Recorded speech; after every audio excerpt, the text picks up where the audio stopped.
नमस्कार, बहुत बहुत स्वागत करते हैं न्यूज 21 में आप सबका। आपके साथ मैं हूं ऋतिका पांडे और हमारे खास बुलेटिन देख रहे हैं आप, मॉर्निंग बुलेटिन। और खबर की शुरुआत कर रहे हैं धौलपुर की बड़ी खबर से, जहां धौलपुर में एक महिला ने बाड़ी सदर थाना प्रभारी के खिलाफ रेप का मामला दर्ज कराया। आपको बता दें, उच्च अधिकारियों को शिकायत देने पर आरोपी ने महिला के पति को झूठे केस में फंसाने की भी धमकी दी है। बता दें, महिला की ओर से एसपी विकास सांगवान को दी गई शिकायत के आधार पर मामला दर्ज किया गया है। वहीं पीड़िता ने बताया है कि 1 साल पहले उसकी भैंस चोरी हो गई थी।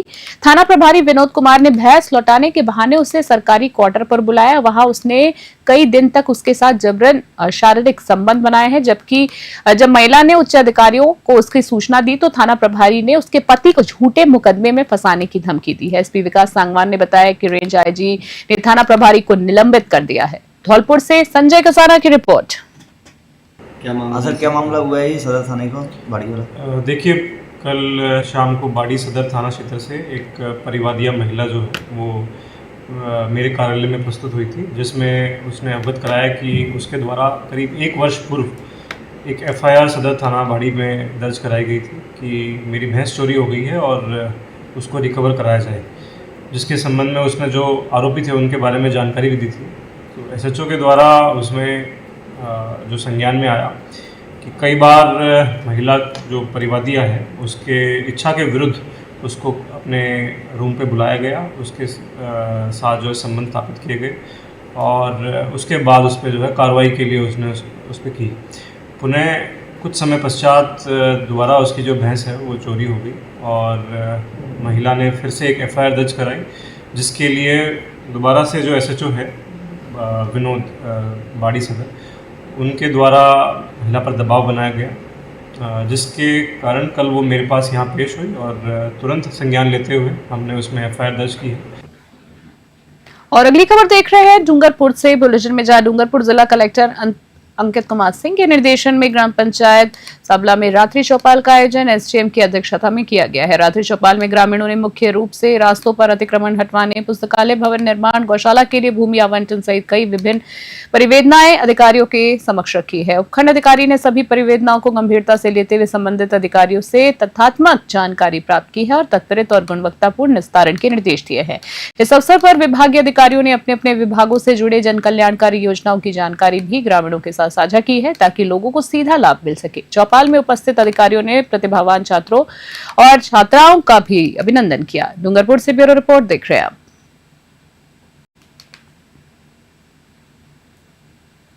करौली से खबर देख रहे हैं। करौली जिले में बेरोजगार युवाओं के लिए आयोजित 1 दिवसीय रोजगार सहायता शिविर सफलतापूर्वक संपन्न हुआ है।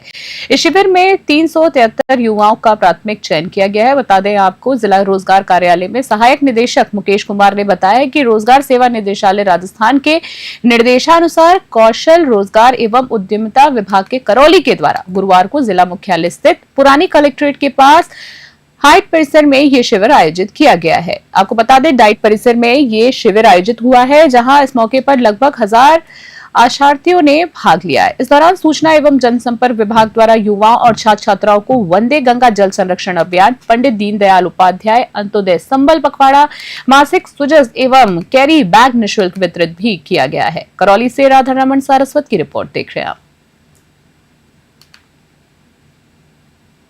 साइला से खबर देख रहे हैं बुलेटिन में, जहां आपको बता दें एमवीएस ग्रुप स्कॉन मुंबई द्वारा साइला में सरकारी और निजी विद्यालयों के विद्यार्थियों को निःशुल्क भगवत गीता वितरण कार्यक्रम आयोजित किया गया। इस अवसर पर कक्षा 9 से 12 तक के 1250 विद्यार्थियों को भगवत गीता वितरित की गई है। ग्रुप के नरपत पुरोहित और दिनेश पुरोहित, साथ ही हरसन माली ने बताया है कि जालोर जिले के स्कूल्स में 24,000 भगवत गीता का निःशुल्क वितरण किया जा चुका है और ये प्रक्रिया आगे भी लगातार जारी रहेगी। राष्ट्रीय व्यापार संगठन कैट के ब्लॉक अध्यक्ष मांगीलाल राजपुरोहित ने विद्यार्थियों को आगामी माह में आयोजित होने वाली ऑनलाइन परीक्षा के बारे में जानकारी दी है और अधिक संख्या में भाग लेने को भी कहा है, अपील की है। अधिक से अधिक संख्या में भाग लेने की अपील की है। साइला से खीम सिंह राजपुरोहित की स्पेशल रिपोर्ट देख रहे हैं आप। सायला से खबर आ रही है फिर से बुलेटिन में। जार के ग्रुप के तत्वाधान में सायला से जसोल तक भव्य पैदल यात्रा का आयोजन किया गया। इस यात्रा में सायला क्षेत्र के श्रद्धालु उत्साहपूर्वक शामिल हुए हैं और धार्मिक ध्वज, जयकारों तथा भजन कीर्तन के साथ यात्रा का माहौल भक्तिमय बना रहा है। यात्रा के दौरान श्रद्धालुओं ने मार्ग में विभिन्न स्थानों पर दर्शन किया और सामूहिक रूप से जसोल धाम की ओर प्रस्थान किया है। जगह जगह ग्रामीणों और सामाजिक संगठनों ने यात्रियों का स्वागत किया है और जलपान और अल्पाहार की व्यवस्था भी की गई है। आरके ग्रुप के पदाधिकारियों ने बताया है कि इस पैदल यात्रा का उद्देश्य समाज में एकता, भाईचारा और धार्मिक जागरूकता फैलाना है। ये यात्रा क्षेत्र में धार्मिक आस्था और सामूहिक एकजुटता का अद्भुत उदाहरण बनी। सायला से खीम सिंह राजपुरोहित की रिपोर्ट देख रहे हैं आप।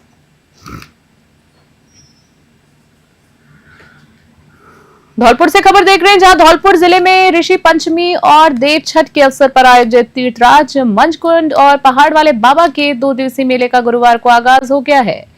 बता दें, तीर्थराज मंचकुंड में संत समाज ने शाही स्नान के बाद पूजा अर्चना की है। इसके बाद मेले में पहुंचे श्रद्धालुओं ने सरोवर में स्नान कर पूजा अर्चना की और मेले की सुरक्षा के लिए 400 पुलिस अधिकारी और जवान भी तैनात किए गए। बता दें, तीर्थराज मंचकुंड से 3 किलोमीटर पहले मेला ग्राउंड में सभी वाहनों को रोका गया है और मेले में सिर्फ पैदल जाने वाले श्रद्धालुओं को सरोवर तक पहुंचने की अनुमति दी गई है। तीर्थराज मंचकुंड के साथ पहाड़ वाले अवतार शाह बाबा पर भी 2 दिवसीय मेले का आयोजन किया जा रहा है। इसके साथ ही मुशायरे और कवाली की महफिल का भी आनंद लिया जाता है। धौलपुर से संजय कसाना की विशेष रिपोर्ट। जय श्री कृष्ण। हर वर्ष की भांति इस वर्ष ऋषि पंचमी के पावन पर्व पर साधु संतों के स्नान के साथ कन्याएं स्नान कर रही है। बड़ी संख्या में लोग मंचकुंड पहुंच रहे हैं, दान पुण्य कर रहे हैं, साधु संतों को फलाहार करा रहे हैं, वस्त्र दान कर रहे हैं, दक्षिणा दे रही हैं। कन्याएं ऋषि पंचमी का व्रत कर रही हैं, महिलाएं, और मंदिरों में दर्शन कर रहे हैं। और निश्चित रूप से जिला प्रशासन की तैयारी लगभग पूर्ण हो चुकी है और मेला की तैयारियों के साथ कल जिला प्रशासन ने पूरी तरह मंचकुंड का भ्रमण करके तैयारियां कर ली, जिससे सुचारू रूप से मेला चल रहा है। शाम को हमारे नगर परिषद आयुक्त महोदय ने भी पूरे परिसर की विजिट की और जो भी कमियां दिखी उन्होंने उसके लिए दिशा निर्देश दिए और कहा कि ये मंचकुंड के मेले में किसी भी तरह के श्रद्धालुओं के साथ कोई भी को बर्दाश्त नहीं की जाएगी। बहुत अच्छे तरीके से यहाँ पर व्यवस्थाएं चल रही हैं। धौलपुर से खबर देख रहे हैं, जहां धौलपुर जिले के बारी उपखंड में एसडीएम कोर्ट ने पुलिस की मनमानी के 10 वर्ष पुराने मामले में फैसला सुनाते हुए तत्कालीन एसएचओ बाबूलाल मुरारिया और एएसआई हरवीर सिंह को दोषी पाया है। जी आपको बता दें, मामला जो है अक्टूबर 2015 का है, जहां मलकपाड़ा के दिनेश, उनके बेटे गौरव और मनीष वैश्य मोहल्ले में हुए झगड़े की रिपोर्ट दर्ज कराने के लिए कोतवाली थाना गए थे। पुलिस ने उनकी रिपोर्ट दर्ज करने के बजाय उन्हें थाने में बैठा लिया, मारपीट की और लॉकअप में भी बंद कर दिया। बाद में उन्हें शांति भंग का केस बनाकर छोड़ दिया गया है। बता दें आपको, पीड़ितों ने जब प्रशासनिक अधिकारियों से शिकायत की तो पुलिस ने उनके खिलाफ फर्जी मामला दर्ज कर दिया, जिसके बाद पीड़ित पक्ष ने एसडीएम कोर्ट में अपने अधिवक्ता रामनिवास मित्तल के माध्यम से मानहानि और क्षतिपूर्ति का दावा दायर किया।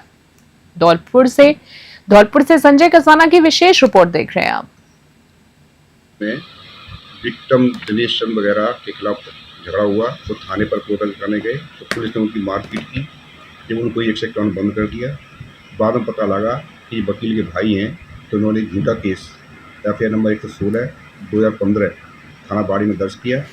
दर्ज करने के बाद फिर हमने कार्रवाई की तो पुलिस ने एफआईआर डेट थी उस चेंज करके 27 तारीख कर दिया उसको। 27 करने के बाद विक्टिम ने न्यायालय में क्षतिपूर्ति का दावा पेश किया। वरिष्ठ न्यायाधीश कोतवाली में सन 16 में वो दावा चलते हुए दोनों पक्ष सुनने के बाद न्यायालय द्वारा ये मानते हुए कि पीड़ित पक्ष को साथ को क्षति पहुँचाई है, न्यायालय द्वारा 2 लाख का दावा डिग्री करते हुए प्रतिवादीगण हरवीर सिंह बाबूलाल मुरारिया को वसूली के आदेश दिए।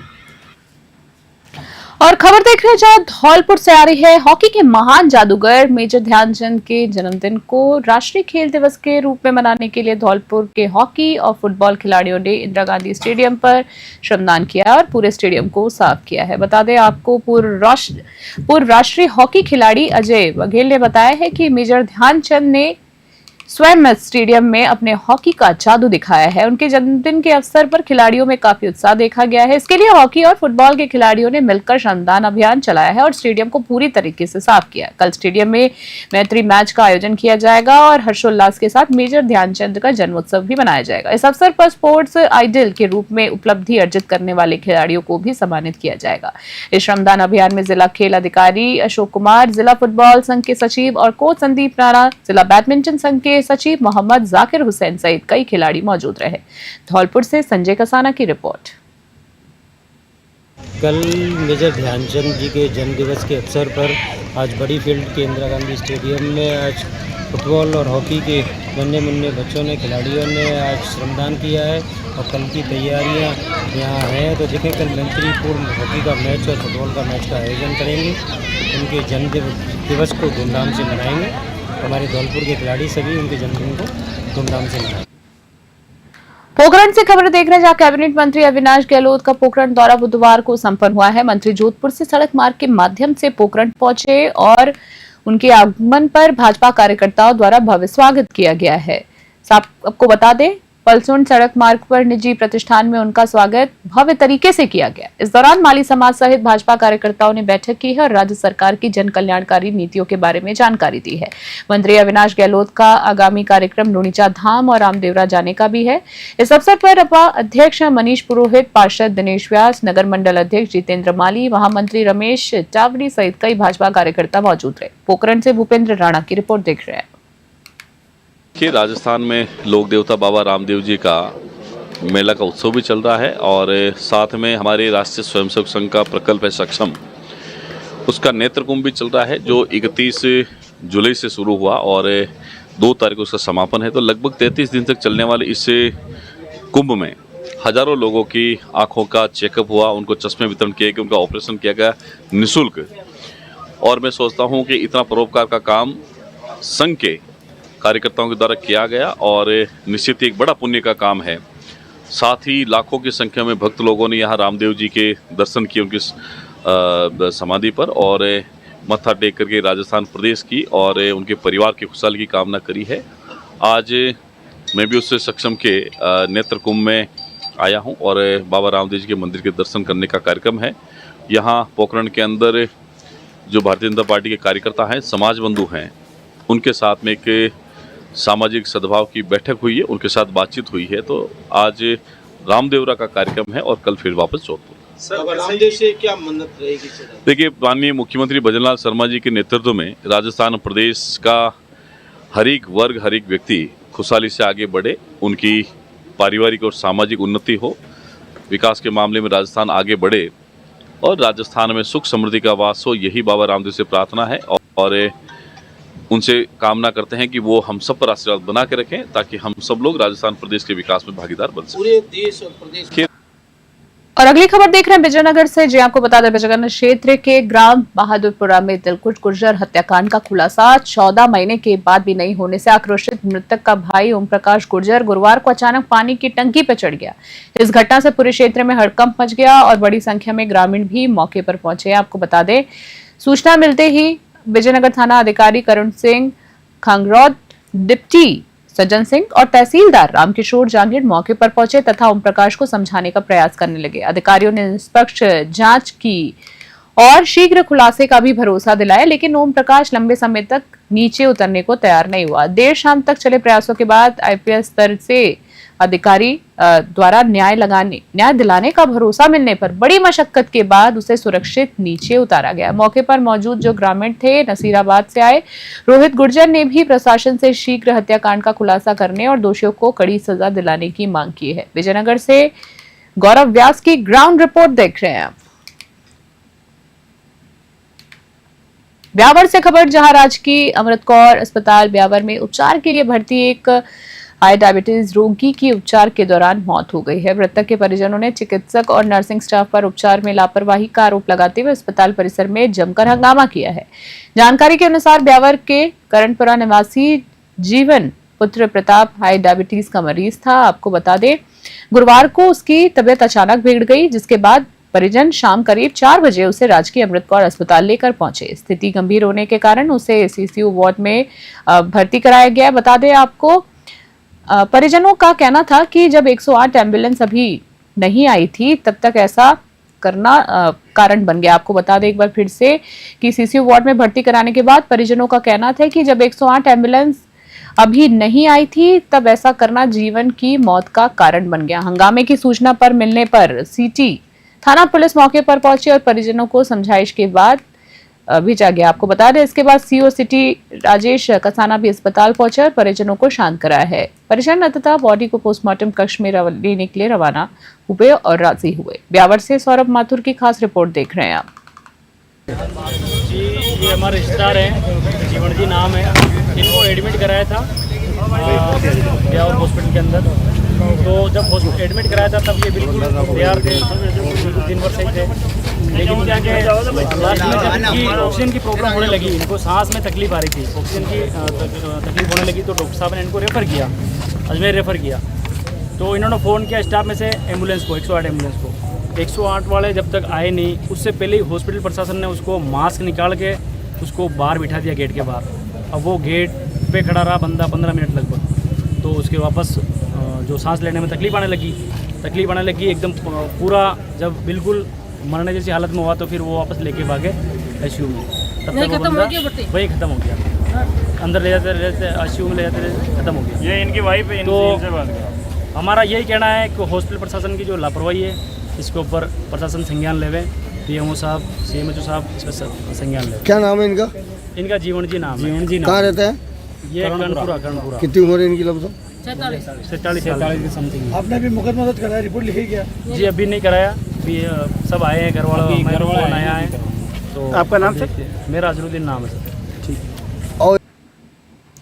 और अगली खबर देख रहे हैं जोधपुरिया से, जहां आपको बता दें निवाई के नजदीक देवधाम जोधपुरिया में मेले के अवसर पर केंद्रीय रिजर्व पुलिस बल यानी सीआरपीएफ के गुर्जर समाज के जवानों द्वारा भंडारा का आयोजन किया गया है। इसी बीच आपको बता दें इस आयोजन में राजस्थान के गुर्जर समाज के रिटायर्ड सीआरपीएफ जवानों और न्यूज 21 पत्रकार हरिकेश मीणा का स्वागत किया गया। भंडारे में सीआरपीएफ कमांडेंट हरबान सिंह गुर्जर सहित कई बड़े गुर्जर समाज के कर्मचारी साथ ही जवान भी मौजूद रहे हैं। इस अवसर पर समाज के वरिष्ठ सदस्य और समुदाय के अन्य गणमान्य लोग भी उपस्थित रहे। बता दें आपको जिन्होंने मेले और भंडारे को सफल बनाने में योगदान दिया है।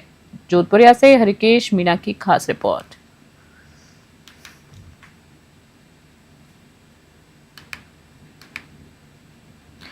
जालोर से खबर देख रहे हैं। ब्राह्मण सुभिक्षु मंडल मुंबई के अध्यक्ष परमेश्वर दवे ने बताया है कि बाणगंगा एवं काशी भवन में दिलीप ओझा एवं भीनमाल के सामवेदी वैभव प्रवीण त्रिवेदी के आचार्य में सामवादी उपकर्म संपन्न किया गया। आपको बता दें उपकर्म संपन्न किया गया है। ब्राह्मणों के सबसे बड़े पर्व में हिमाद्री मध्य संध्या साथ ही 10 विधि स्नान वासादि सामपाठ सूर्य प्रस्थान और देव पितृ ऋणी तर्पण आदि किया गया है। दवे ने बताया है कि तर्पण के पश्चात गणेश पूजन सहित कई अनुष्ठान और सांग पाठ भी किया गया है। यज्ञों पवित्र पूजन धारण कर यज्ञ भी किया गया है। इसके संपूर्ण मुंबई में करीब 450 श्रीमाली ब्राह्मणों और माता बहनों ने भाग लिया है। जालोर से राहुल सोनी की रिपोर्ट देख रहे हैं आप। राजगढ़ से खबर, जहां सैनी समाज द्वारा राजगढ़ से गोवर्धन 8वीं पदयात्रा रवाना हुई है। पदयात्रा कस्बे की सैनी धर्मशाला स्थित राम दरबार से प्रारंभ हुई है। पदयात्रा को नगर पालिका अध्यक्ष सतीश द्वारिया एवं सैनी समाज के अध्यक्ष पीडी सैनी ने रथ में विराजमान राधा कृष्ण की पूजा अर्चना से रवाना किया है। बता दें भगवान सैनी ने बताया है कि पदयात्रा सैनी धर्मशाला से प्रारंभ होकर कस्बे के मुख्य मार्ग से होते हुए पर्यटक स्थल झरना पहुंची है। साथ ही पदयात्रा का जगह जगह पुष्प वर्षा कर स्वागत किया। करीब 321 श्रद्धालु महिला पुरुष पदयात्रा में शामिल हुए हैं। वहीं पदयात्रा मौजपुर बड़ौदा कान साथ ही कठुमर नगरडीग होते हुए 1 सितंबर को गोवर्धन पहुंचेगी, जहां 2 सितंबर को भंडारे का आयोजन किया जाएगा। राजगढ़ से अखिलेश वशिष्ठ की रिपोर्ट। और अगली खबर देख रहे हैं आप, बता दें जहां खानपुर से आ रही है। खानपुर से खबर है जहां प्रसिद्ध कल्लाजी महाराज तक जाने की सड़क जो है उसकी हालत इतनी खराब है कि 15 किलोमीटर की दूरी तय करने के लिए लगभग 1 घंटे का समय लग जाता है। सोजपुर साथ ही सिमलखेड़ी से कल्लाजी महाराजा तक दूरी जो है लगभग 15 किलोमीटर है, जहां तक इस सड़क की हालत इस कदर खराब है कि जगह जगह खड्डे हो चुके हैं और रोड जो है पूरी तरीके से उखड़ चुकी खराब स्थिति में है। जबकि क्षेत्र के प्रसिद्ध स्थान में ऐसा स्थान है ये जहां कल्लाजी महाराज का फिर भी रोड स्थिति जो है समझ से परे। आपको बता दें यहाँ लोग आते जाते रहते हैं और रोड की जो स्थिति है बेहद खराब हो चुकी है। आगामी नवमी को यहाँ पर भव्य मेले का आयोजन होगा, जिसमें आसपास ग्रामीण क्षेत्र से श्रद्धालुओं का जमावड़ा रहेगा। रोड की स्थिति से दुर्घटना की संभावना हर पल बनी रहती है। साथ ही ग्रामीणों का ये भी आरोप है कि संबंधित विभाग परिवर्तन सिंचाई विभाग के संबंधित अधिकारियों को लिखित और मौखिक रूप से कई बार अवगत भी करा दिया गया है, लेकिन जिम्मेदार अधिकारी टाल मटोल करते हुए और कोई काम नहीं करते हुए नजर आ रहे। बता दें समाज सेवी लक्ष्मण निकाड़ी ने शीघ्र से शीघ्र क्षतिग्रस्त रोड की मरम्मत कराने के लिए चेतावनी दी है। अगर विभाग द्वारा मरम्मत नहीं कराई जाए तो रोड जाम का प्रदर्शन भी किया जाएगा। कानपुर से विनायक पंकज की ग्राउंड रिपोर्ट देख रहे हैं आप।